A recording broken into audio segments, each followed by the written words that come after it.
Hi there, and welcome to Fantasy for the Ages, the show where father and son sit down and talk about fantasy books. I'm the son of that equation, Zach. And I'm the father, Jim. Great to have you with us again here today for another exciting episode of The Shadow Rising from the Wheel of Time. Woohoo! Yeah, it's going to be fun. Before we move into all of that, how you doing today, son? It's good to see you. Well, admittedly, I'm a little hungover. Ooh. So that's a thing. Am I young? Yes. Can I still do more than maybe I should? That being said, I didn't really.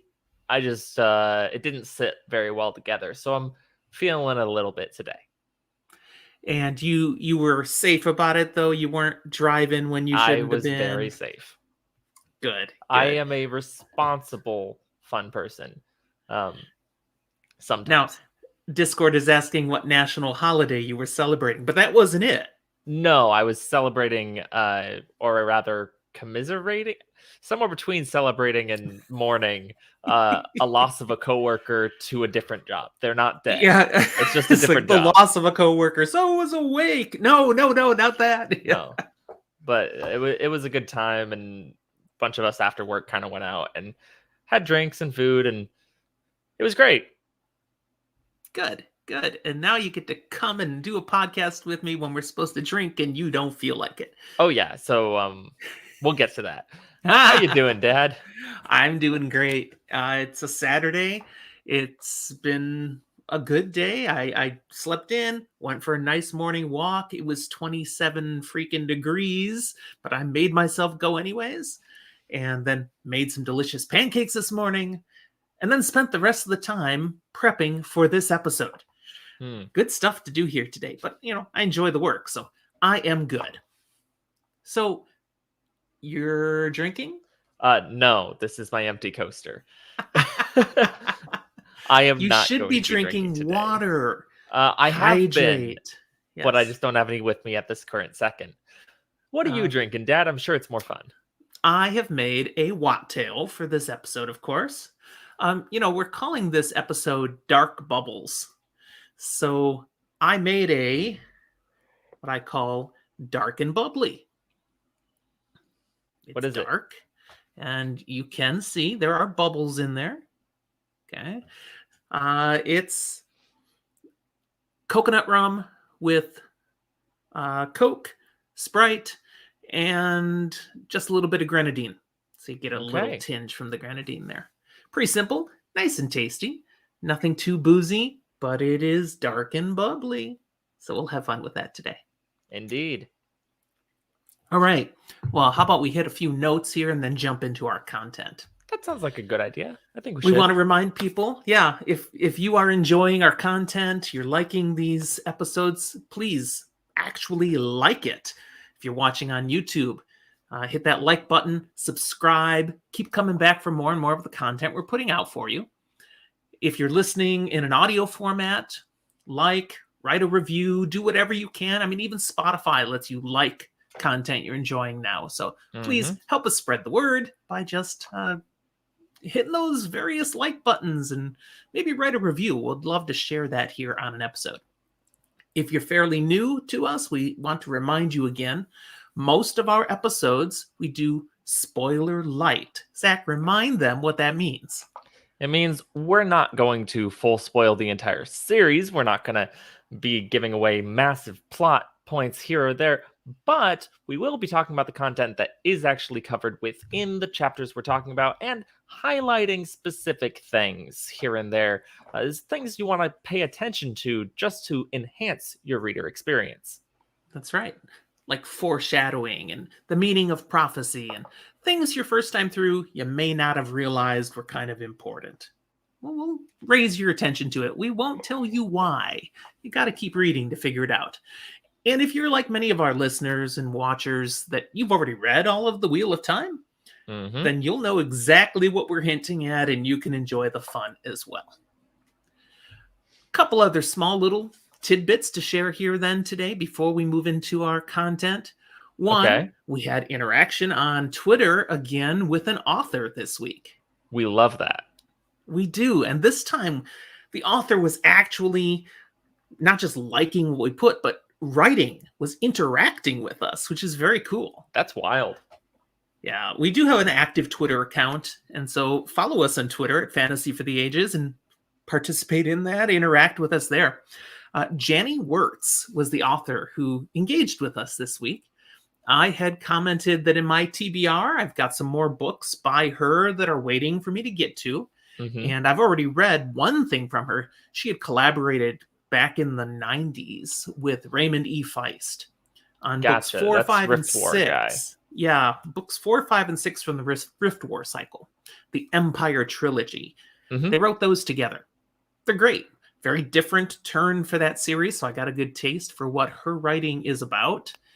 And there's much more she's done on her own. So I commented, I've got some of this look coming up. Anybody read these? What do you think? We know Emmeline does like this author. Oh yeah. Yeah, totally. Well, yeah, I added Janny Wirtz's Twitter account, and she came right back in and commented and back and forth a little bit. So that was really nice to hear from an author, a fantasy author people enjoy.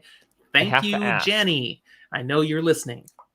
Did her books move up in your TBR because she interacted? Yes, they did. I figured they might. If an author's going to take the time and give us a little love, as Discord says right now, I can be bribed. Absolutely, we could be bribed. They rose. I'm not reading them next, but they rose. I won't be bribed necessarily in my opinion of the book, but to read it, absolutely. What I'm still reading right now is the Dresden Files. I'm on book 14 of the 17 that are out. I've read a whole bunch of the short stories now that were really great at filling in pieces, loving that series still, and pushing on towards the end of what's out. And then I'm also on Audible listening to Mistborn Era 2. Yep. I'm finishing the last book of those that's out because the final book of Era 2 comes out in November, so I'll be all set. This is my reread for Era 2. It's so much better than the first time I read it. Really loving it. Have you read Era 2 at all yet, I Zach? have not touched Era 2 yet. It's coming up in my whole Cosmere read order, but it's not yet. And I've got a lot of non-Cosmere stuff actually ahead of it in my TBR. I'm partly appreciating Era 2 more because I've read all the other Cosmere stuff that's out. Mm-hmm. So... I know Stormlight Archive is on your list. I'd say read that first. I think it actually is first. Well, not first, but before that, considering those are sitting on my shelf to be read. Yeah. Mistborn Era 2 is not yet. Yeah. I definitely am getting a lot of the Cosmere tie-in with that now. But what I'm on the cusp of, as soon as I finish Dresden Files, is moving to the Expanse. So I'm moving to some sci-fi. And... we've heard good things from Jake on our Discord. He loves those. Lots of other people on Twitter have jumped in with him too. So it's almost here. Getting close. Okay. That'll be a really fun change of pace. One last thing. As we're recording this right now, our midweek special on to read or not to read on the Chronicles of Narnia, it hasn't dropped yet. It's going to drop this coming Wednesday. But people who are not with us live, they will have already seen that episode. In that episode, we referenced that I only have 5 of the 7 books. Yeah, and I gave you a lead. Yes, well, I solved it. I solved where the missing 2 books are. Because you said you had taken the books to your mother's childcare center and was reading some. And, well, one of the other employees wanted to borrow them. So she borrowed those 2 books and then she quit. I mean, she just moved on to another job. Didn't get fired. So you don't have them back. You do know where they are. Books with. She never returned them. And it's all awkward now and I'm never getting them back. So it's just okay. I know where they went now. Like I said in that episode, at least the 2 books that I didn't like as much as the ones I have. Okay. All right. Let's get into this. We're doing 3 chapters today. Chapters 3, 4, and 5. Sorry it's so boring. Big yawn just came out of Zach's mouth. That's going to happen all day today. It's part of that hungover series. Yep. Gotcha. Well, 3 chapters. Now, keep in mind, we've already done 2 episodes on The Shadow Rising. Chapter 1 was a massive episode. Chapter 2 was pretty good sized episode as well. Yeah, 3, 4, 5 are back to normal sized chapters. In fact, we can do them all in one. Chapter hopefully. 5 is a short little one. So is Chapter 4. It's really only Chapter 3 that's good size. But yeah, we can totally get these banged out here now. So let's move into Chapter 3, which is called Reflection. Yes.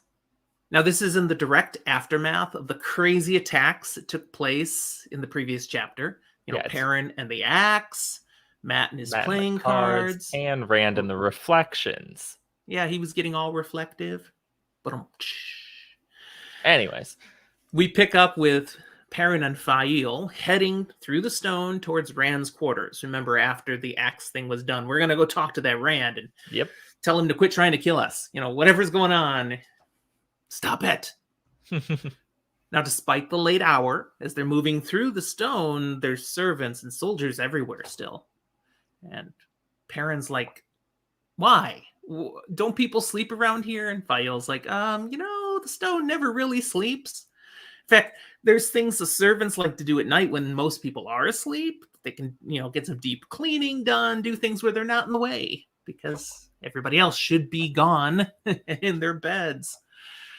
And then she also notes, and some of these soldiers you see, they're probably up to things that maybe they shouldn't be doing. But since nobody's around, nobody notices. And that's why they don't like seeing us here right now. No, we'll say things they shouldn't be doing doesn't necessarily mean things that are innately bad. It's just a little like hanky-panky. Is it technically against rules they're supposed to be following? Probably. Yeah, maybe. Perrin wishes they would behave, just like, hey, we're just normal people like you. But of course they don't do that. They don't like seeing him. He's important. Important people aren't supposed to be here right now. Mm-hmm.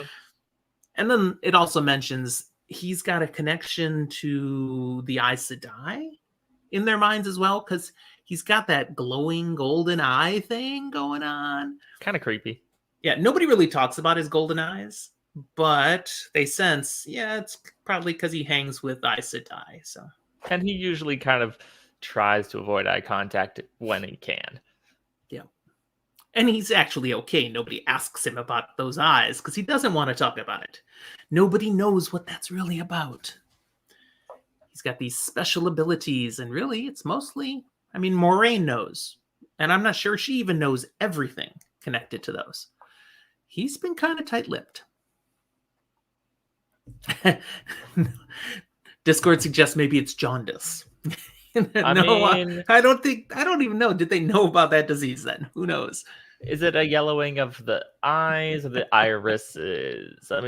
There's a slight difference. There is a difference. Just a minor. This is more like a hyperacute specific jaundice of one place that shouldn't get it. Why not? Okay, we're getting too specific on this for Discord. Let it go. That's what they're saying. All right. On the way to Rand's quarters, they have 2 encounters with people of significance. First, they run into the High Lord Torian. Now, Torian doesn't see them coming. They surprise him because he's standing in the corridor looking down towards Rand's quarters. He's got a few guards with him, but they're all looking down towards Rand's quarters like they're watching for something. And really intently. Yeah. So Perrin and Fael come up behind, kind of like, hey, what's happening? And it was, big reaction. It is a big reaction. Multiple of the guards half draw their swords. Right. Nice, Jordo. Yeah, he was nodding knowingly down the corridor. Yeah. He's partly startled in a way that makes it look like a little sus that he was here. It feels like he's getting caught doing something he shouldn't be. Exactly. And we don't really get many details of why he's startled, why he's here even. They just have a little repartee and conversation back and forth, and Perrin doesn't appreciate the way Torian is really obviously checking Fael out. Mm-hmm. We get some arrogant nobility on full display. So Perrin drops some insults, and Torian decides I should leave. And that's And pretty much as it. they go, the guards do not resheath their swords until they are like out of eyesight. Now, the fact that Perrin insults Torian because he didn't appreciate the way he was looking at Fael, she's a little annoyed by that. She's like, I can take care of myself. And yet at the same time, he can sense she doesn't mind that he didn't like some man checking her out. And we go a step further. It's not just him getting a sense, but we kind of highlight Perrin's wolfiness here as he smells something on her that states that she's kind of okay with it, even as she's annoyed. And he's like, I don't understand women, never will. Yeah, this is a key thing to note here. He's going to hear something. He's going to hear one thing. He's going to smell something else. And they don't seem quite in step. Pay attention to that. If you're a first-time reader, that's important. Mm-hmm.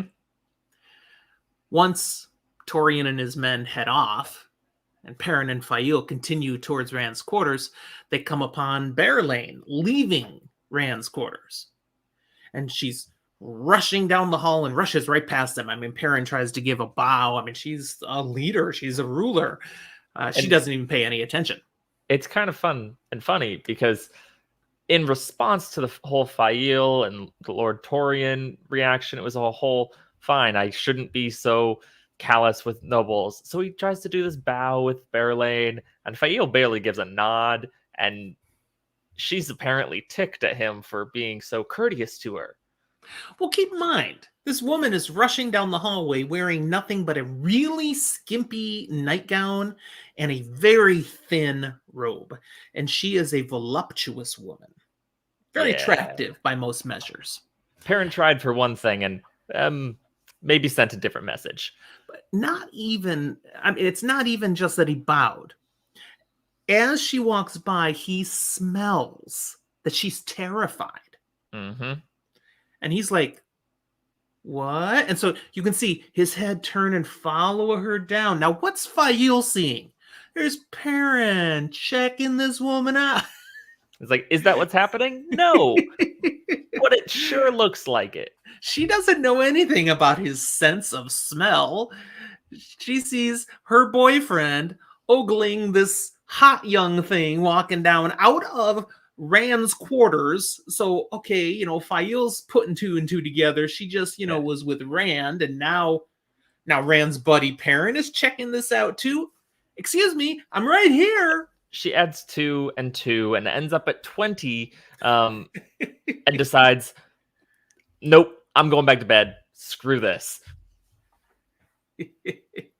Yeah, that's pretty much her reaction then. Suddenly, instead of being interested in going to talk to Rand, she's like, you go ahead and talk to him. I've been avoiding him, and I don't really need to go and see him after all. And Perrin doesn't get it. He's like, nope. What? Why the shift? I mean, if you want to go to bed now, okay, I understand you're tired, but I thought we were going to go talk to Rand together. He's clueless of why Fael's ticked off now. Now, Perrin, I've been told you should never tell a woman she looks tired. Is that what Rach has told you? Never say that to her? No, I think I first saw that in Doctor Who, strangely enough. Learning from fantasy and sci-fi. Absolutely. Still true. So, yeah, Perrin's clueless, but, he's got an innocent naivete that Fael does pick up on a little bit. So, as she leaves, she doesn't leave in a huff. No. She's more like, oh, you poor Perrin. You just don't get it. And gives him a little kiss, and off she goes. She still thinks he was checking that woman out, but Oh, absolutely. She's just thinking, I just have to work on him a little bit. He doesn't get why that's a problem. Yeah. Well, now he's alone. He's going to do what he came for. He's going to go on to Rand's chambers. Now, these chambers are the primo spot to stay in the Stone of Tyr. Mm-hmm. They're the king's quarters, which have not been used in 1,000 years. I guess they've been kept up in good condition. But so Tyr used to have a king. Oh, yeah. But not since Arthur Hawkwing has there been another one. Since then, it's just been a whole bunch of high lords ruling together. Yeah, Hawkwing had created this whole empire. He'd conquered everything. And when it disintegrated, instead of them going back to a king, they had those high lords, like you mentioned. But none of them were powerful enough to step forward and say, follow me, I'm the most important. No, they all kind of were even-tiered.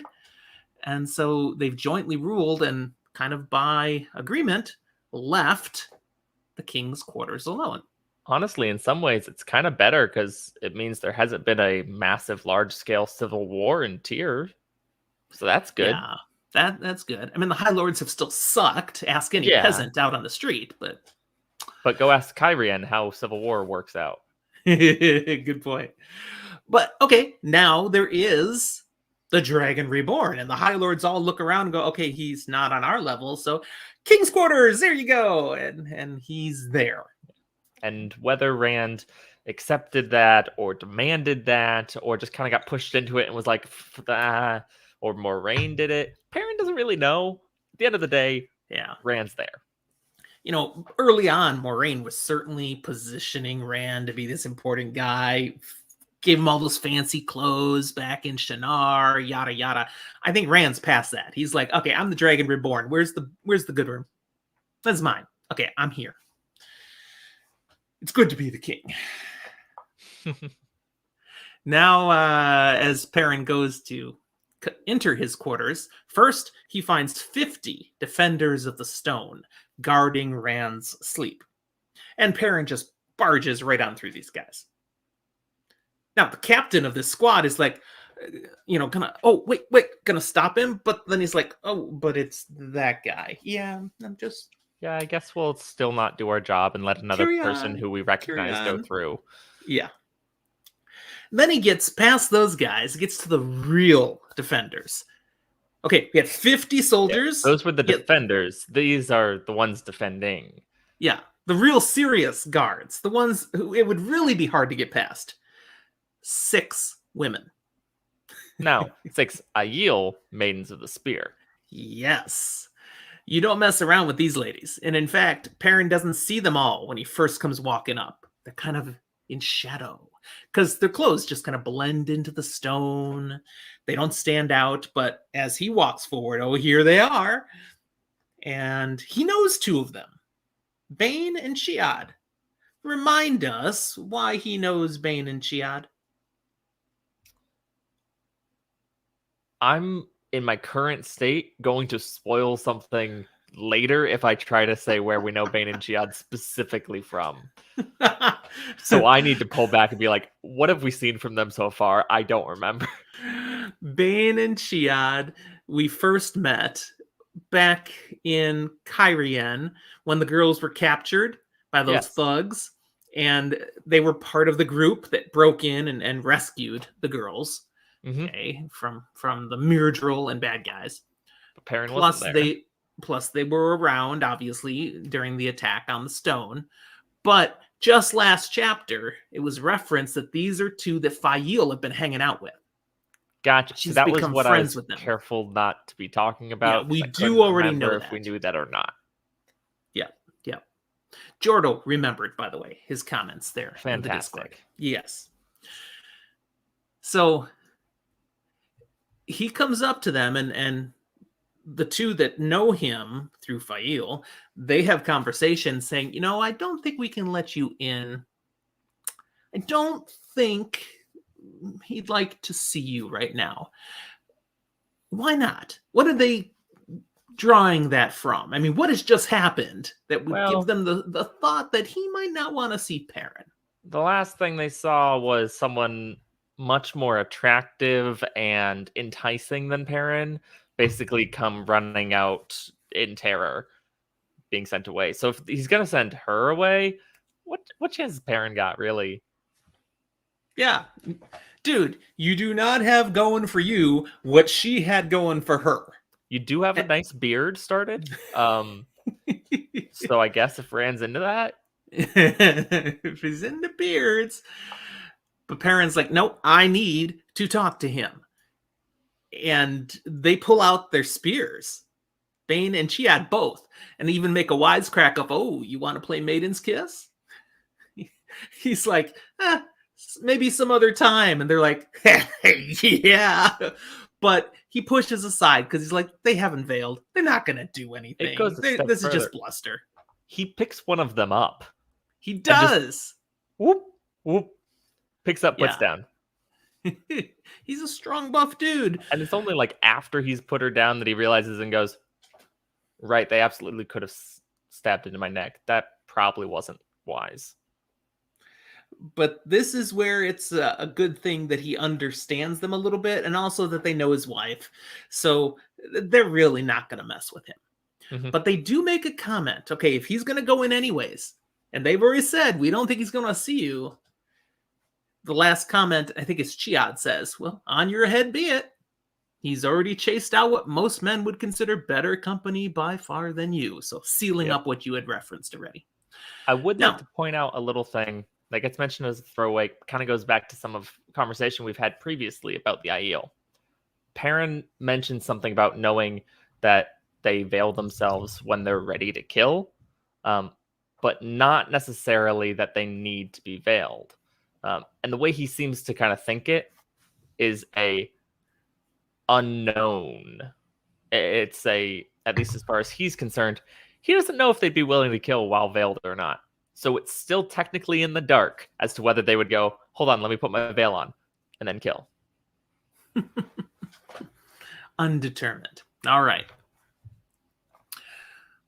Well, he opens the door then, and everything changes. Because no one's prepared for what he sees. There's a disaster zone in this room.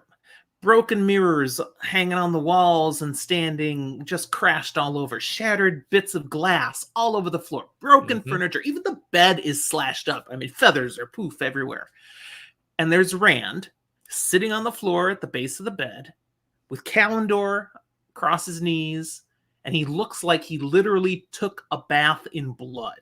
Yeah, just red everywhere. Actively bleeding everywhere. He is covered in blood. And my favorite descriptor is that there are little glimmery bits, basically, in all these cuts where shards of glass have embedded themselves inside of him. Yeah. It's nasty looking. It's straight out of a horror flick. And Perrin's like, get Moiraine! Go! Now! Get her! Obviously, Rand needs help. Mm-hmm.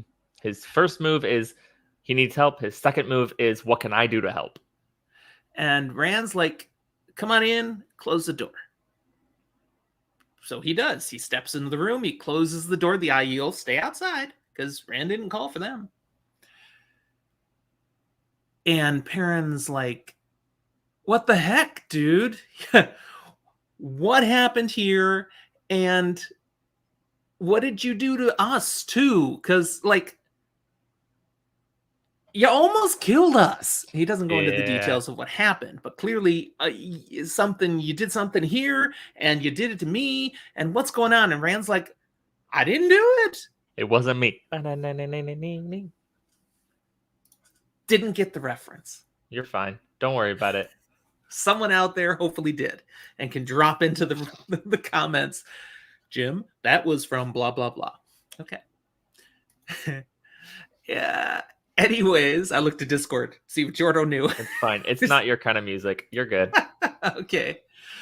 Rand says, yeah, it wasn't me. It had to be a Forsaken. But honestly, he admits, I'm just guessing. I don't know of a Forsaken.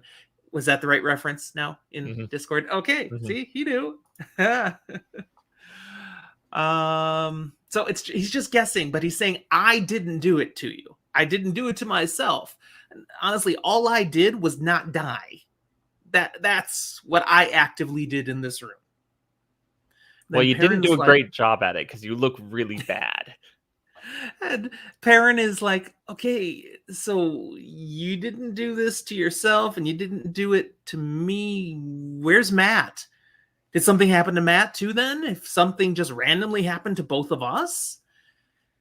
Rand's like, yeah, I don't know where Matt is, but I tell you, if something like this happened to him, he's probably halfway to the gates now and is getting gone. Mm-hmm. And that's probably a good thing. Because if these things are going to start happening around me, you guys probably aren't going to want to stick around. Now, from their conversation, waiting for Moraine to arrive to provide some healing, Okay. we pick up on a key point. Rand is working to figure out what he should do. That's what he's been doing these last couple of weeks here in Tyr, trying to figure out what next. What's my next move? And what he's figured out so far is that he needs to do what everyone least expects. Mm-hmm. What's just happened here tonight just drives that home for sure. I'm right. I need to figure out what's the thing nobody would guess I'm going to do. I have to do something the Forsaken won't predict. Honestly, that nobody is going to be able to predict. Yeah. That's my move. Why? That's my question for you, Zach. Why? Up until this point, he's been following breadcrumbs basically left by bad guys. He was sent to the Eye of the World by a bad guy. He was sent to Thom by a bad guy, chasing after the Horn of Valir, which was taken by a bad guy. He went to go get Kalendor by dreams that were put in his head by a bad guy. But we go further and look at the dreams he's been having and being poked and prodded and people trying to collar him into submission here and there for their own agendas. And whether it comes from the Forsaken or from Aes Sedai or just general rulers now, these high lords and such, everyone wants to trap or use or kill him in some way, and he needs to do something that puts him completely off their paths. So what I just heard from you is that wearing a collar and being submissive is a bad thing. For Rand in this situation, correct. Okay. Most importantly, it would not be consensual. That is the problem. The doors open at this point, breaking up this conversation. The Aiel clan chief Ruark slips into the room. One of the few people that the maidens outside would probably let in. Mm-hmm. He says rumors are spreading about what's happened here. Crazy things like the White Tower attacked the Dragon Reborn, or the last battle is starting. Yeah, but I came across Berylane, who was like crazy out of her mind, and got her to tell me what really happened. And Rand's like, I told her not to tell anybody. And Ruark's like, I looked in her eyes. She's terrified. She ain't telling anybody else. Yeah, I mean, he also says, I've got daughters older than her. So kind of implying I came at it from a fatherly, caring approach. And she shared because she needed to share with somebody. But yeah, she probably wants to forget anything ever happened. So I don't think you have to worry, Rand. Then Moraine and Lan arrive. Fantastic. Now Moraine, she sees and wants to know what happened. But Lan alternately cracks wise here. That great stoic humor. He says, I thought you were old enough to shave without someone to guide your hand. And we get a nice moment of respect and growing camaraderie as Ruark piles on. He is young yet. He will learn. It's wonderful to see these two absolute badasses standing there, acknowledging each other, but also kind of slightly measuring swords in their posture. I mostly sense, though, that they're both taking the same kind of approach in supporting and understanding Rand. You know, he's a young man. We're just, this was a serious thing, but maybe it's a little easier if we just kind of have a little fun with it. Let's not be too serious. Now, Moraine, she glares at both of them, and it just screams out. She doesn't say this, but you sense it. Men. Kind of thing. Is totally valid, and she's right. But at the same time, they can't do anything here, Moraine. You can. So she is going to. She turns to healing Rand. This is what we need to address. She tells him, touch the true source. And he's like, why? I can't heal myself. And she explains, the power for healing comes from the person doing the healing, but also draws from just your personal health, your wellness. It mostly comes from the healed. Right. And if I heal you that way, it's going to suck a lot of your stamina. You'll be flat on your back for the next 2 days. But if you're holding the one power when I do it, not channeling, not doing anything, but just holding it, some of the strength for the healing will come from your connection with the power instead of sucking out of your body. It'll make it much more effective. So it's a wonderful little tidbit we learn here that channelers can indeed be healed better than other people. Not because they can heal themselves, but just because they can do it without sucking so much of their own energy. It might imply in a battle context, Aes Sedai could keep going and coming back for more and more, even if they're wounded, as long as they have some other Aes Sedai in the background ready for a quick heal. We'll see if that comes about at some point. Well, he's like, okay, I'll try to grab the one power. She's like, use Kalendor even if you have to. I know you're tired. You're pretty, hurt and stuff. Well, he can't. He tries. Spend some time, everybody just staring at Rand, just sitting there for a moment, because no one can see him doing anything with the power. It's just he sits there for a few seconds. And he's like, yeah, every time I try to grab it, it just slips away. And he's like, because he doesn't know why. He doesn't understand why he can't grab the power. He's referenced before this sort of thing just can happen. And he gets performance issues. It's fine. Oh, yes. And he doesn't understand. He wants a pill for it. They haven't made that yet. Darn. So Moiraine goes ahead and proceeds with healing him the usual way, which leaves him then exhausted. I mean, literally, he's sitting on the floor and she zaps him and he jumps up to his feet. It's so overwhelming. But when it's done, instead of collapsing, he stays up on his feet, kind of using Kalendor like a cane, hanging onto the bed. He's going to be strong. She looks at him. He is healed, except that old injury is now just kind of a tender scar again. It's not really totally healed. The what we referenced last time as the staph infection. Yeah, I think we want to keep that, the staph infection. The staph infection is still going. Yeah. She just references being puzzled again. That this one just seems to resist being healed. And Rand says, well, of course it will. I mean, that's what's going to eventually kill me, isn't it? Just like the prophecy says, his blood on the rocks of Sheol Ghul, washing away the shadow, sacrifice for man's salvation. Now, what exactly is that from? That would be from the Koreathon cycle, the prophecies of the dragon. Moiraine says, you read too much, and you don't understand enough. Nerd. Nice. Rand throws back, okay, fine. If I don't understand enough, that means you're saying you understand more, so tell me what I need to know. Tell me more. Nope. I get that reference. That one I get. It was old enough for you. Oh, yes. Yes, it was. Way before your time. Lan then interjects. Okay, so they're sparring back and forth a little, Moiraine and Rand. And Lan basically stands up for Rand. He's only trying to find his way, as any man would and should. And Perrin's like, whoa, you're siding with Rand? Like, you're always backing up Moiraine. When does this happen? Now, of course, Lan and Rand have been spending a lot of time together here the last couple of weeks. They're back to practicing the sword forms. And even as we'd Rand seen that back in Shannara before. He's spent less and less time with Matt and Perrin, not really hanging out with his friends or anything. But Lan? Nah, Lan's basically his best friend. They beat it up on each other all the time. So yeah, one might say they've been bonding. Not the, Water Aes Sedai bonding, but bonding time. Yeah. Moraine announces Rand will need to rest. Let's get a new bedchamber prepared for him so we can get this disaster zone put right again. But Rand says, no, I will not be chased from my quarters.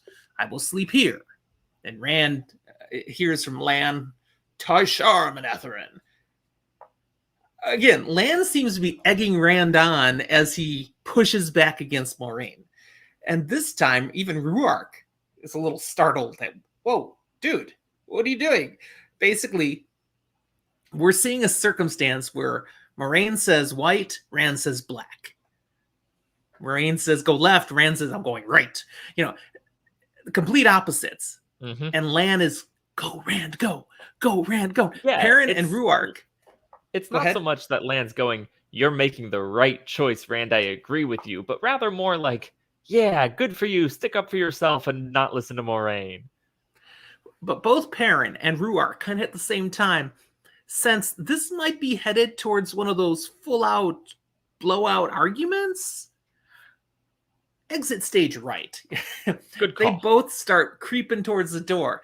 And the woman has eyes in the back of her head because she doesn't even look at them. She's still laser focused at Rand, but like points. Don't you move. Stay where you are. They're not getting out of the room. Well, that's not nice. No. Then Moraine is like, fine. You want to be a stubborn idiot. You don't want to listen to my guidance. Fine. You might as well then take the time to tell me how you actually created this mess. Maybe I can help you discern what you did wrong. And a quote from the text here. She says, you must learn to control it. And I do not mean just because of things like this. If you do not learn to control the power, it will kill you. What should we discern here that Moraine has assumed happened, Zach? Well, just like everyone else, they assume Rand did this. It's his fault. Oops. Yeah. Somehow he was trying to do something, he lost control, or something. It's clearly his fault. As they talk about this then, it becomes clear. Rand didn't do this. Unless he can channel without even realizing he's channeling, and Moraine says, it doesn't work that way. Like, you know, he's having a sleep and in a nightmare, he starts zapping people. It's like, no, that's not how channeling works. Mm-hmm. Does say something interesting that apparently you can kind of channel in your sleep, maybe, but only spirit. Have we heard of anyone channeling as they've gone to sleep? Yes, we have. Going into the world of dreams. But that was, again, just spirit. Was it? Yes. Yes. Was it? Yes. To enter into the world of dreams or channeling it in the world of dreams? Didn't you have to channel to get into the world of dreams, or is it just sleeping with the ter'angreal just touching you? I believe it's just with it touching you. Ah, okay. Well, Moraine is assuming, anyways, that's almost kind of a little tangent, that he's not going to be just channeling in the real world here doing chaos while he's sleeping. That's the point of that. He was like, so it had to be a Forsaken then. And, I mean, we know Samael's over in Ilion. Could he have done this from there? And she's like, no. Not even a Forsaken has that much power to do attacks like this, all the way from hundreds of miles away.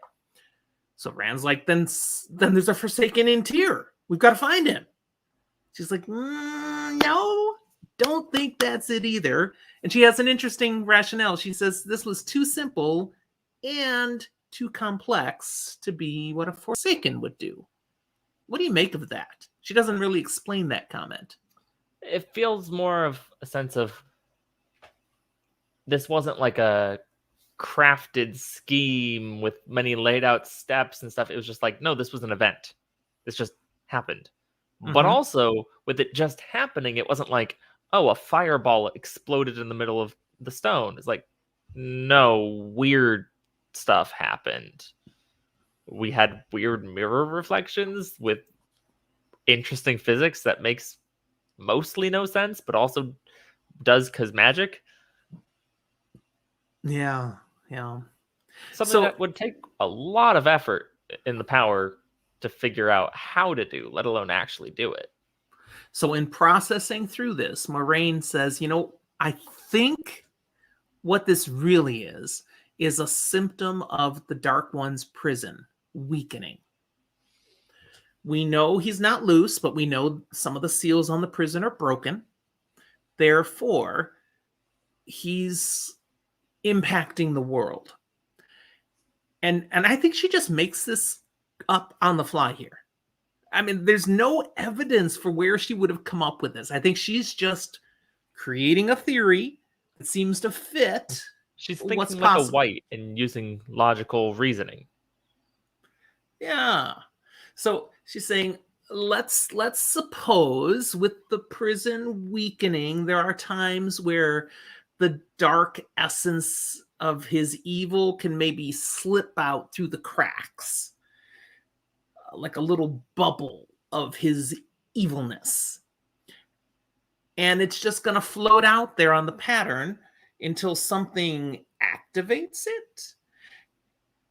And in this case, your Taviranness activated the bubble of evil. Like it's just out there, and then it got attracted like a magnet, sucked onto you, and then went. It's kind of like bubbles out there, and when it hits something like a thread in the pattern, it will pop. Yeah. But just like all the other Discord threads, said the same thing. Pop. Exactly. They're going to be centered more towards these strands that are more central to the pattern, that gravitate everything to it. Mm-hmm. And in this conversation, she's basically commenting, I recognize something happened with Perrin too. You're both Taviran. So it kind of fits the theory. Both of you had these bubbles come at you and do their thing. And if this theory is correct, she's saying we can expect in the coming months, years, if we get lucky, more and more of these bubbles of evil may come out into the world and then not just affect Taviran like you, but may start affecting more and more people. This is not a good thing, but still it's not a targeted attack. It's just a thing that happened because we're getting close to the last battle. So basically what Moraine's saying is this is just shitty and it's going to keep happening. And there's not a blooming thing we can do about it other than just weather the storm until we get to the end. Good luck. Don't die. Yeah, that sucks.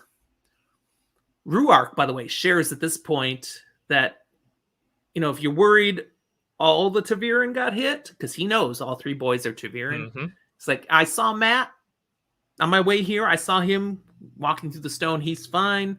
And he was not fleeing the city. In fact, he was headed towards the servants' quarters. And there's no place down there where he would be trying to, catch a horse and go. He wasn't by the stables. There's no boat at the docks. He's not trying to leave. He was just headed somewhere else.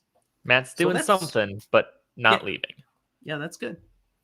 Bane and Chiad interrupt further conversation at this point. The doors open and they're carrying in water and rags for cleaning Rand up. They say a servant brought it, but wouldn't enter the room. Basically scared by the rumors she'd heard. Rand, he just laughs. Yeah. Well, Moraine tells Rand, okay, your time is running out. You need to recognize something like this could happen again at any time. Plus, you do have the Forsaken out there that could come attack. And the people here in Tyr, especially the High Lords, they're going to eventually perhaps get tired of the circumstance, the status quo, and some of them may take action. You might suddenly find poison in your food at some point, and you could die like anyone else. You've got to make up your mind. What are we going to do next? Well, you're right, but you don't get to know that. Yeah. In fact, he's irritated at the sense that she's trying to pressure him to make a decision. It's like, I will make a decision when I'm ready to make a decision. And if I feel like it, I'll tell you what I'm going to do. But I don't have to tell you squat. Now, go away. Of his Two Riversness peeking out here. Being a horse that will not be prodded, even if it is dying of thirst and the river is 10 feet away. There you go. So he does dismiss them all. He said, we'll talk more about this tomorrow. I am going to get some sleep now. And everybody starts to leave the room except Bane and Chiad. They fully intend to clean Rand up. He's like, I'm a grown man. I can take care of myself. Just leave that stuff there. They're like, well, we'll tell you what. If you can make us put the stuff here and leave the room, we'll let you clean yourself. And he is in no shape to do that. Yeah, he's completely exhausted. He can barely move, so...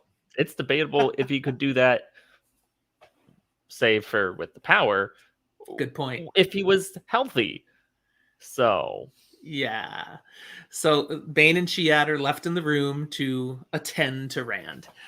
Now, Perrin had kind of overseen that little thing going on as he walked out, and he turns to Ruark and says, so, how come you Aiel treat Rand different than everybody else around here, all the people in Tyr? I mean, he's the Dragon Reborn, and you guys don't seem to have that Dragon Rebornness about you. Yeah, Ruark basically goes, Dragon Reborn, that's a Wetlander prophecy. We don't care. Nope. We have our own thing. He who comes with the dawn. We think it's Rand. But if it is, he's got some more things he's got to do to prove it first. And even so, he who comes with the dawn is just a man. It's nothing special and like worshipful for us. It's just a guy who's going to lead us. But yeah, he's got more prophecy of ours to fulfill, if that's truly what's going on here. And if it turns out he's not that guy, well, then we'll go back to looking. We think it's Rand, but it might not be. It's a little bit terrifying when you realize these Aiel are here and completely deadly and could decide Rand's not the one they're looking for and may or may not leave peaceably. Right? But let's say they do leave peaceably. That leaves Rand with all these Terran people around him who really are only following him because he and the Aiel conquered the stone. Mm-hmm. What if there are no Aiel? Rand against all of the nobles, the High Lords, and their soldiers? Perrin's like, okay, I gotta stay with my buddy Rand. He needs backup. But this might not be real safe here. I think that, if Aiel was thinking of leaving, I need to make sure she decides to leave. And not with me. He needs to go. She needs to go for her own safety, because being about Rand might not be cool. It's wonderful that you care about her and want to take care of her. You really should communicate that well and properly and really hash things out with her. Unfortunately, Perrin, in this circumstance, he's an idiot. That's not going to go well. All right, that's the end of chapter 3. Again, that was the longer of our 3 chapters. Let's move on to chapter 4. Not very long at all, and it's called Strings. So, moving on from everything we've been talking about, now we get to visit Thom Merrilin. Oh, good. So, this is flowing with the time, okay? So, now we go, what's up with Thom Merrilin? Well, he's in his rooms in the Stone of Tyr. And he's keeping himself occupied, burning the midnight oil. He's writing some stuff, and he's got a bunch of crumpled paper. So he's been writing and trying to get something just right. It's really some illicit skills he's put into work here. What is Thom up to, Zach? Oh, yeah. He's forging a document to be in a specific lord's hand to hide in a different lord's lady's bedchambers where it will be found by said lord, so that then it could be looked at and be like, whose handwriting is this, and cause troubles. It's a lot of scheming within the Game of Houses. Yes. Thom is someone we have learned in the past was very skilled at Days Damar. So for some reason, he's back to playing the great game here, but in Tyr. Now, Thom's interrupted at this point by a knock on his door. He's like, oh, quickly put all this stuff away. This is not something he wants people knowing he's doing. Mm-hmm. So the incriminating evidence gets hidden. He looks around his room, makes sure everything looks kind of normal. And we get a sad comment here because he sees something that reminds him of the fact that he's been, for part of the time now, enjoying the company of women. Yes, but not getting too close. No real entanglements. Yeah, he tells himself he has no time for such things. But what's really going on with that, Zach? It's less that he has no time for such things and more he's been too recently hurt and doesn't want to hurt anyone else, especially considering the last time he let himself get attached, he feels responsible for getting that person killed. Poor Dana. Yeah.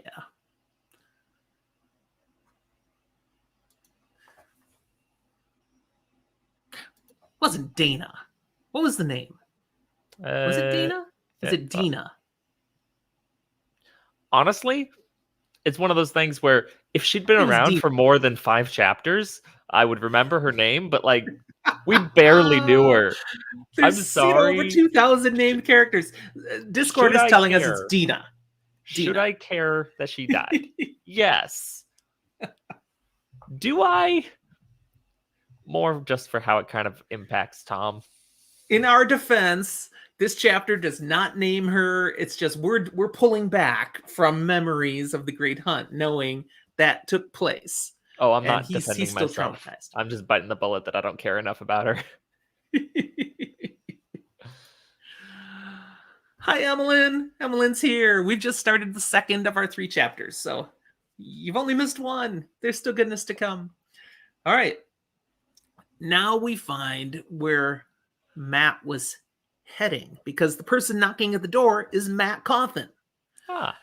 So apparently, Thom has settled into quarters amongst the more common people of the Stone, down by the servants.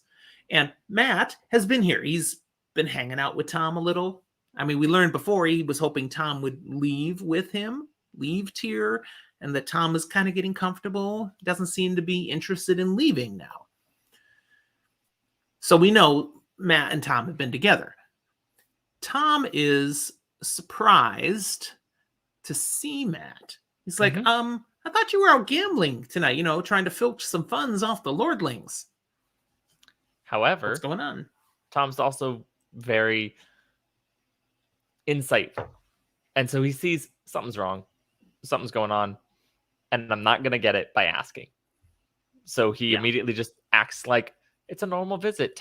Matt's just coming by and goes, shall we get out the stones board, have a game?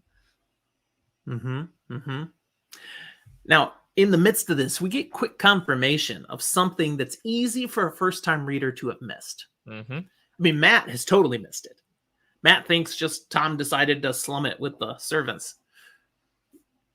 But what's really going on here is Thom has intentionally arranged quarters by the servants as just a humble gleeman, so everyone will overlook that he's doing anything of more importance. It says he actually found a spare moment, a brief moment to talk with Rand, and in 2 sentences explained his plan, and Rand was like, that's good. Yes, do it. So Thom is spending time listening, what's going on, paying attention to what's happening in the background, and doing what he can to support and help Rand from the shadows. Basically, we've got 3 things keeping Rand safe-ish in his current position. He channels, holds Kalendor / Dragon Reborn. He's got the Aiel in the stone. And then he's got Thom working in the background to make all these other High Lords support him for their own reasons without realizing it. Yeah. But Matt doesn't get any of that. No. He has no idea what Thom's up to.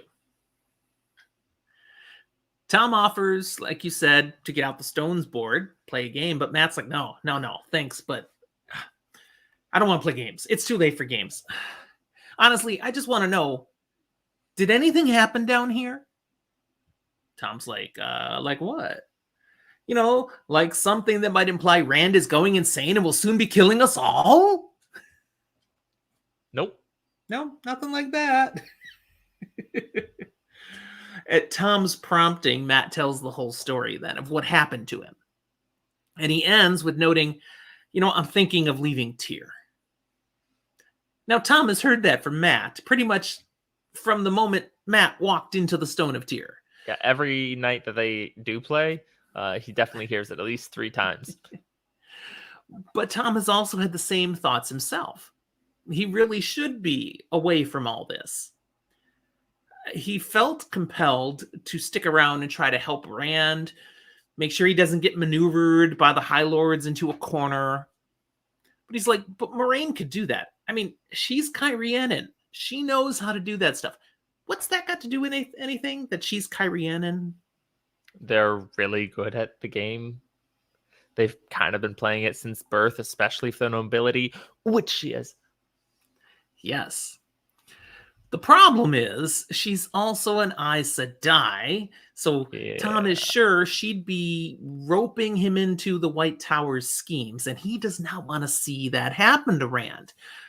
Remind us of why, because this is how he got sucked into Rand in the very first place. He's still trying to repay a 15-year-old debt when his nephew, who could channel, was gentled and died without him being able to actually do anything about it. Right. But honestly, Thom faces, okay, nothing I'm going to do for Rand is going to bring Owen back. No. I really should let it go. I mean, he's the freaking Dragon Reborn. He should be able to take care of himself. I should be out of here tonight. But am I? No. So then he turns back to Mat and he says, okay, why haven't you left already, since you keep talking about it?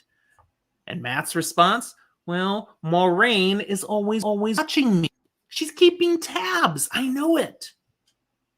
Thom's response is nonsense. I know you can avoid eyes when you want to. I mean, you snuck into the stone. Mm-hmm. It's got to be something else. So Mat comments, well, yeah. I mean, there's always something that comes up. All the good to be done, all this gold I can win. I mean, I'm building riches. Then there's the girls in the kitchens. There's some that, enjoy that kiss and tickle. Distractions.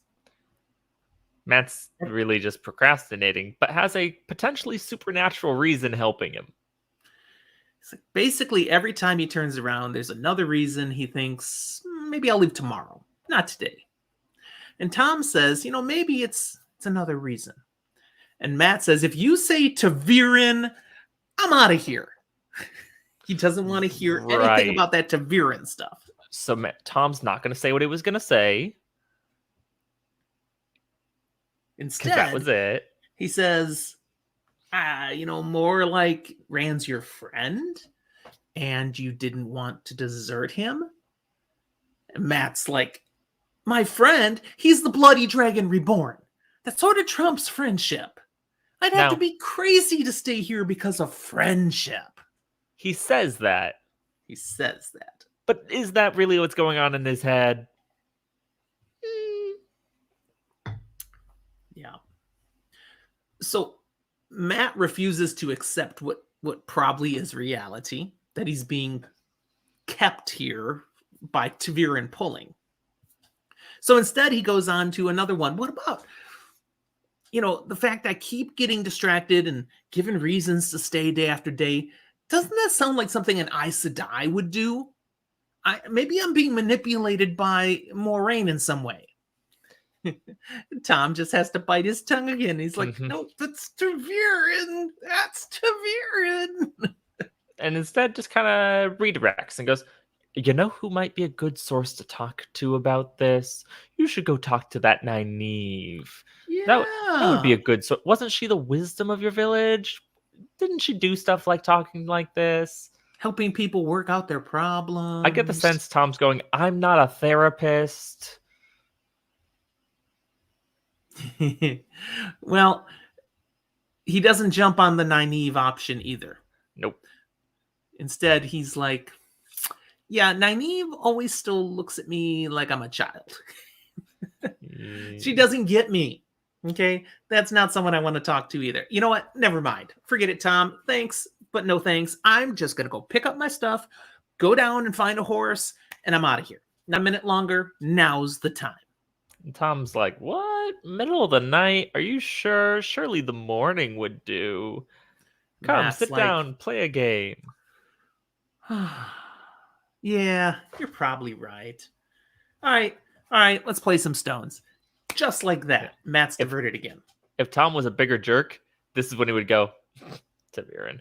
Taviran. Yeah, and he sees it. Thom's like, yes, this is obviously Taviran pulling. He's not supposed to leave yet. That's why it's so easy to get him to stay. Matt's not going anywhere. Since he's not going to do anything else right now, let's move on to the next chapter. Chapter 5. This is called Questioners. And who are the questioners? And who not are they people asking wearing white questions? cloaks. Yeah, these are not the white cloak questioners, No, which is no. a little confusing that we have a chapter called Questioners and we have a thing called Questioners, and they're not at all related. The people we're going to see asking questions in this chapter are Egwene and Nynaeve. Now, here's the deal. They're in a room with the Black Ajah prisoners. So Joya say it right. Joya Bayer. There we go. And Amiko Nagoyan. Okay, the two that You were got that one. captured when the Nice. stone, thanks. When the stone is captured, these two were captured. And they're both in the room with them. Joya is shielded with her back to them and her ears plugged, so she can't hear anything, she can't see anything. And Amiko is the one they have been in the midst of having conversation with, doing some questioning. Now, Joya, I mentioned, is shielded, Mm-hmm. and Egwene's holding that shield. Amiko is not shielded, though she's held with weaves of air. Why is Amiko not shielded? She was stilled, was she not? Yeah, she got no power anymore. She was stilled. Egwene stilled her. Not on purpose. It's just what happened in the midst of what was done in Teleron Riad and stuff. So she can sense the power, but she can no longer touch it. Mm-hmm. So she's powerless. Now, the reason they were here right now this evening, and just the two of them with these Black Sisters, is Moiraine had said, I will help you tonight. I'll give you an hour and we'll question, because they've already tried to question these women before. Lots of times they haven't gotten anywhere. They haven't gotten what they feel is true information. So they asked Moiraine to help. And this was the time. And Moiraine was with them for 5 minutes. And then had to go. And Aiel showed up needing her. And she left and she took Elaine with her. So it's just the two of them with someone else. There is an Aiel guard with them. Someone who's kind of been assigned by Moiraine to hang out with the girls for some reason. Who is that Aiel in the room? Well, it works out it is someone we've met before, Avienta. Mm-hmm.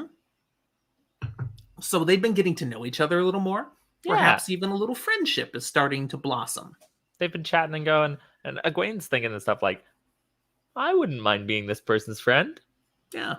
It's a little awkward, though, because Avienda is very deferential to them because she believes they are Aes Sedai. That's how they were introduced to her back in the last book. And Moiraine has not corrected that. Moiraine can't lie. No. She has not said they're Aes Sedai. But she hasn't corrected the lie. No one's asked her. So she's allowed the assumptions to stand.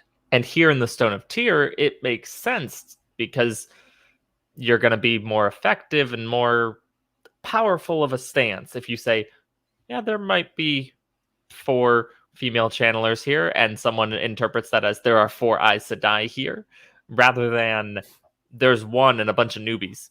Exactly. So when Moiraine got pulled away, they waited a little while. Moiraine hasn't come back. Okay, well, we might as well get back to doing work ourselves.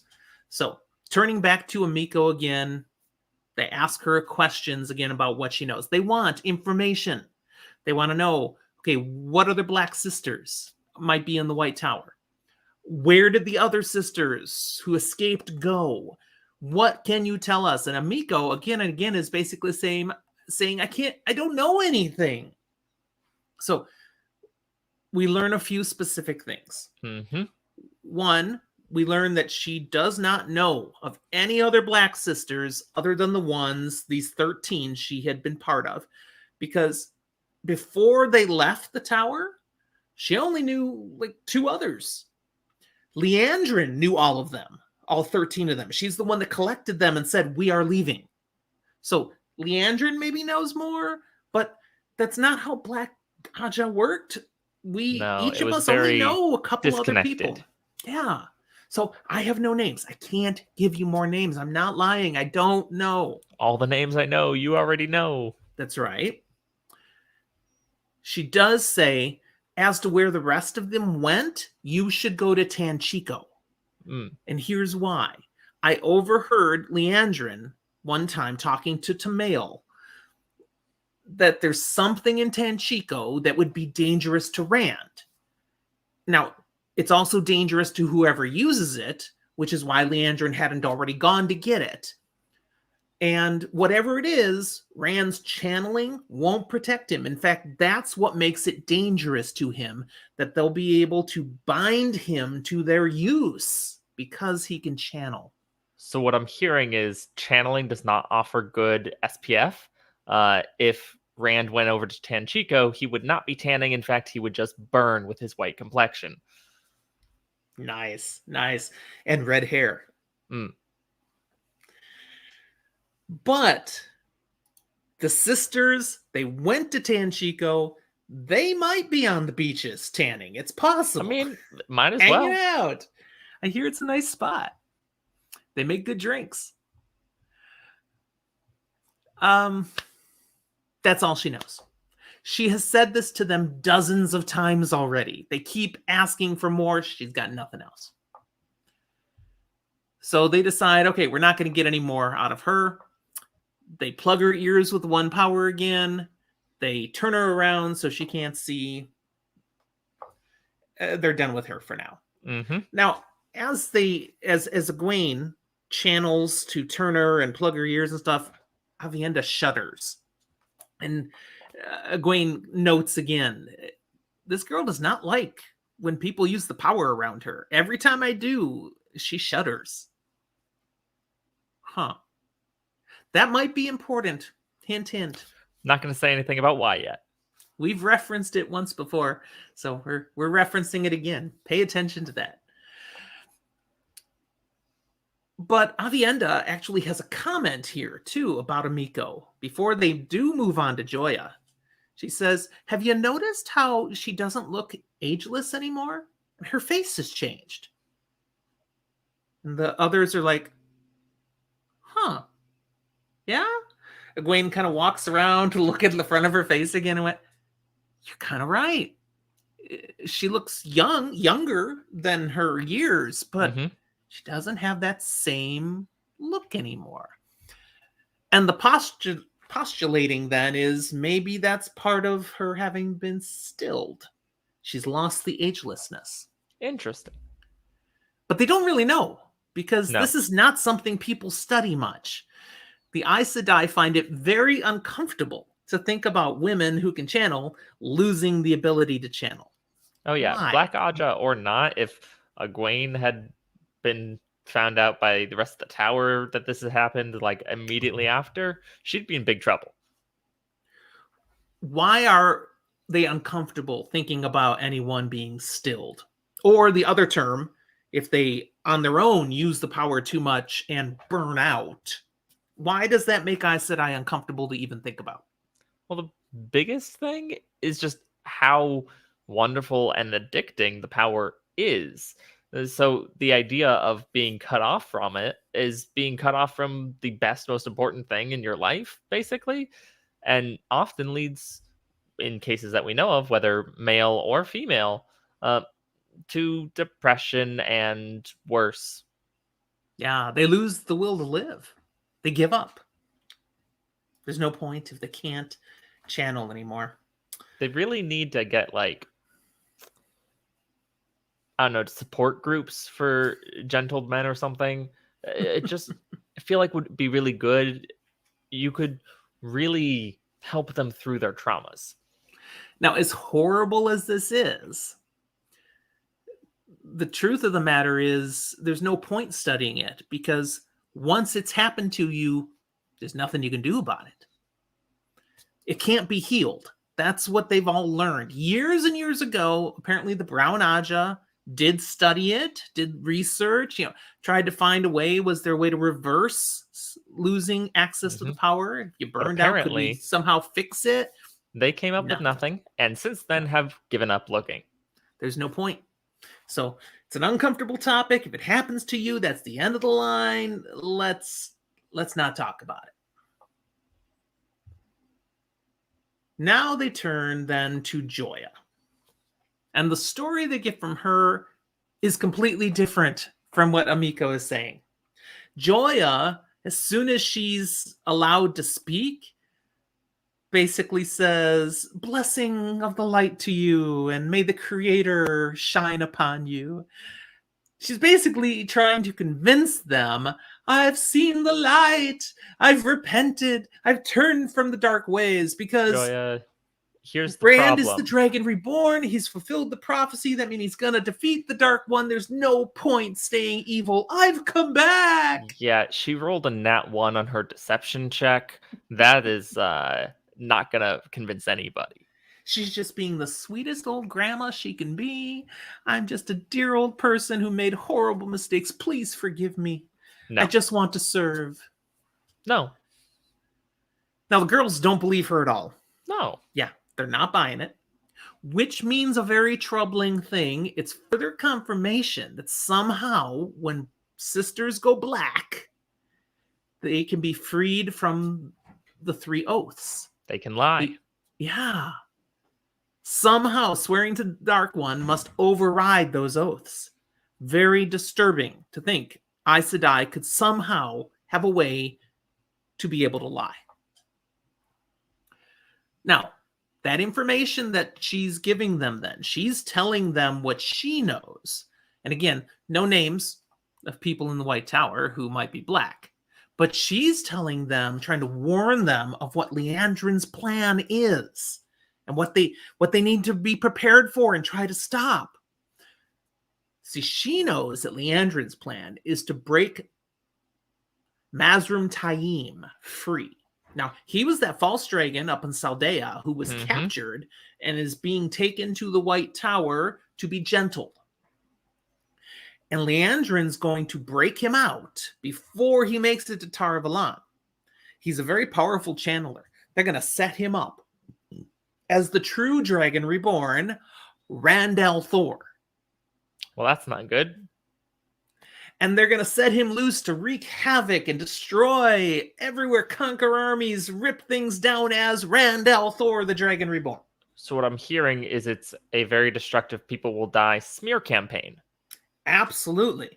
Now, the girls say, this is impossible. The pattern will not accept another dragon now that the real dragon reborn has been revealed. Joya's like, so is that what Moiraine told you? Pattern schmattern.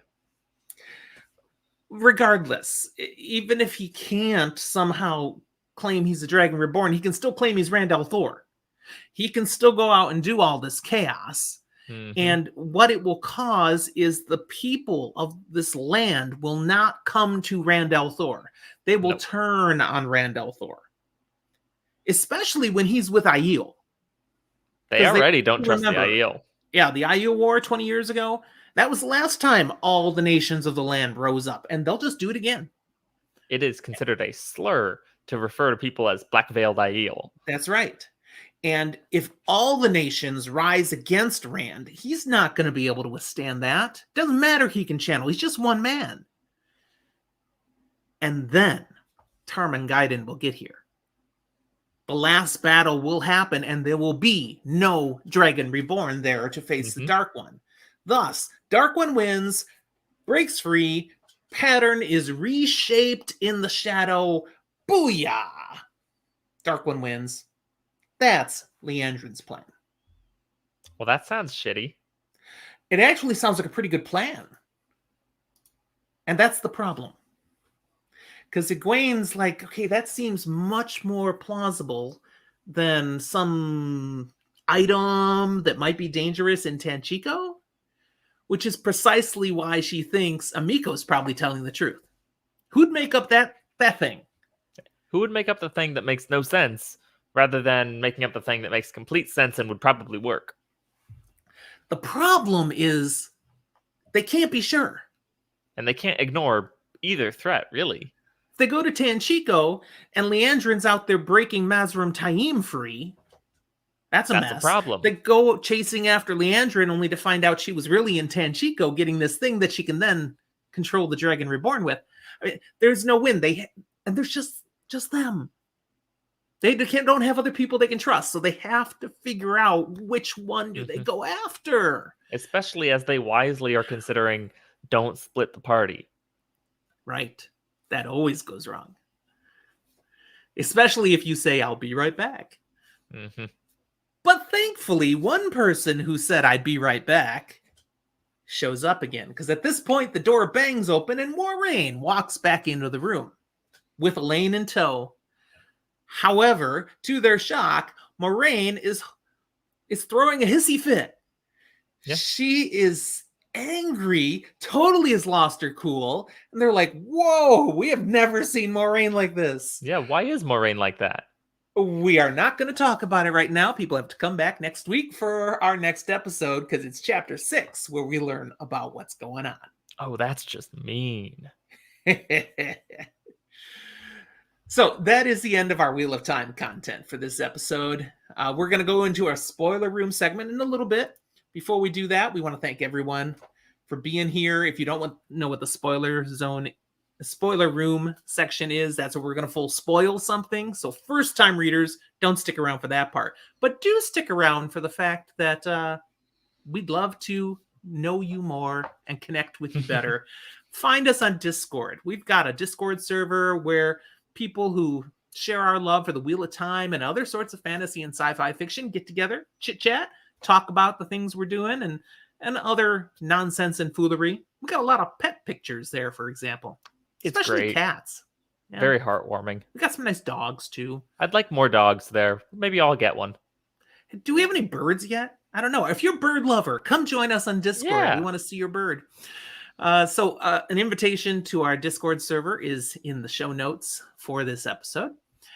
We also are on social media. We mentioned Twitter before, Fantasy for the Ages. We're on Facebook. We're on Instagram. You'll find the recipe for my drink today. Mine I'll too. Post it up there for Instagram, and Zach's nothing will be there. Yep. So join us on social media and interact with us that way. Zach, what about if people still use email? Could they talk to us we that have way? one of those. fantasyfortheages@gmail.com. Hit us up that way. Do not send regular mail. We will not get it. Yeah, snail mail? We don't do that.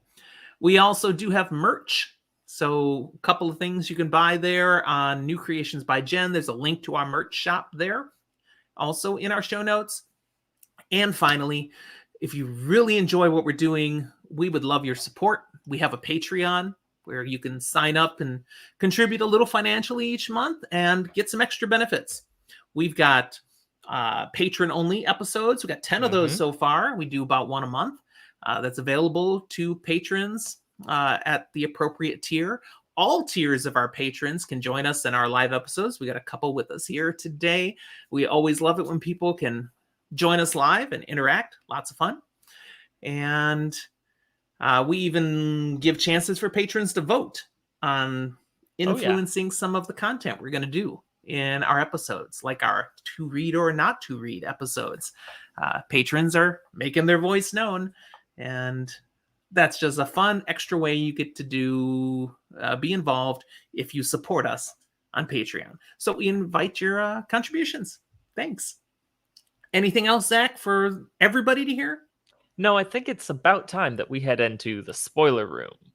Insert graphic somewhere here. Yeah, we don't have it yet. We'll talk to you next time, the rest of you. Thanks.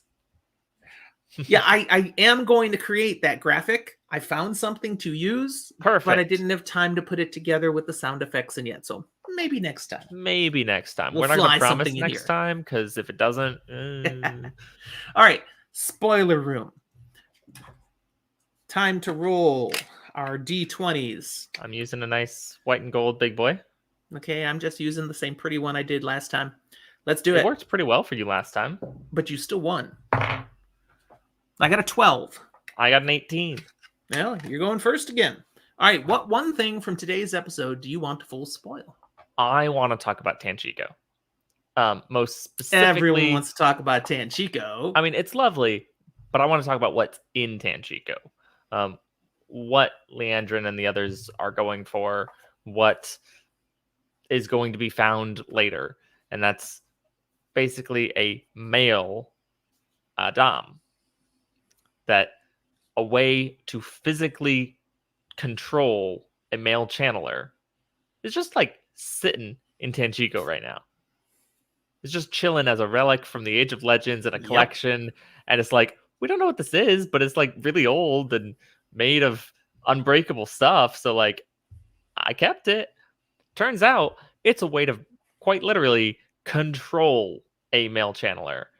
And it may or may not absolutely have future complications that involve people losing a hand, killing a Forsaken, one of our main characters, Rand, channeling the true power instead of the one power. All sorts of there's a lot in here. And even beyond that, we get to see Bail Doman again later, connected and around this item.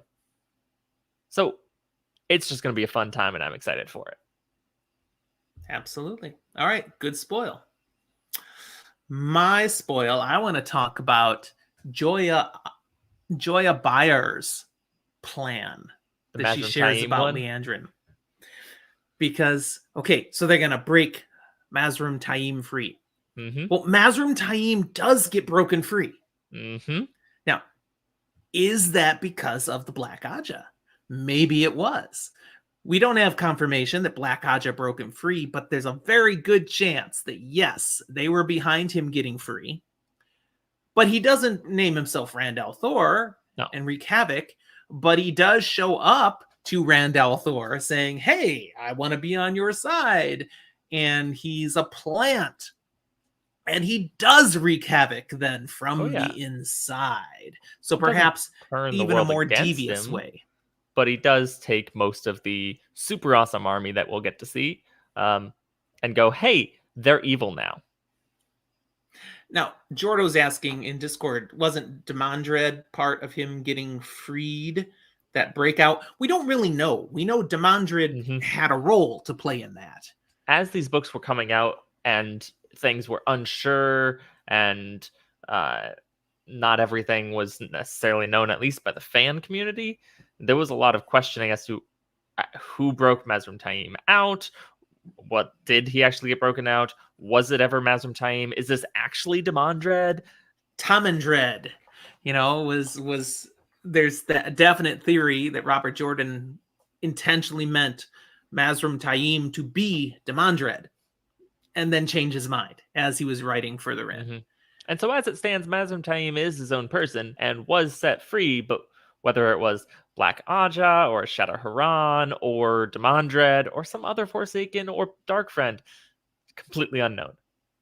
It's definitely the side of the Black that Taim does get free and does end up wheedling his way into Rand's side, working to bring down the plans of the Dragon Reborn so that at the last battle, he's not going to be able to do what he was meant to do.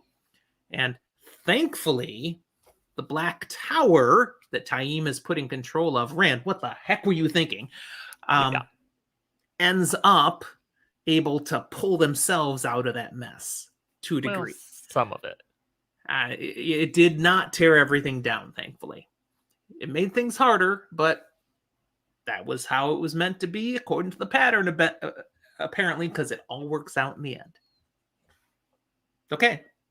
That's what we have for today. And that's like big time spoiling. It all works out. Oh, yeah, we went big on that one. All right. Thank you for being with us. If you've made it all the way through here, we appreciate it. And again, like, subscribe, and we'll talk to you next time. Bye.